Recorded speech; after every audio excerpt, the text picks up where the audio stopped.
Whether you go by cable car and you have that experience of actually sitting and stopping and listening to all those birds and just observing the tree canopy, or you go by train and you get to travel up that area, it's just spectacular, whichever way you do it.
When it's wet season, the Barron Gorge, you'll just get sprayed and get lots of moisture on you because it really is wet season and it flows and it's brown and it's muddy.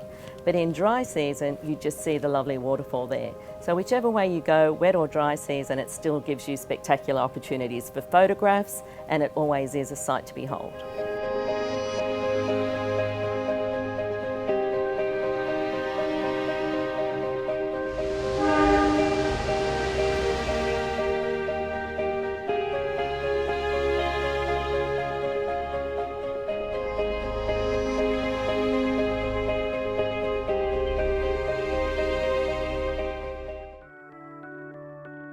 It's an arty, crafty hippie village, but it has an Aboriginal basis there too. There's an old pub there.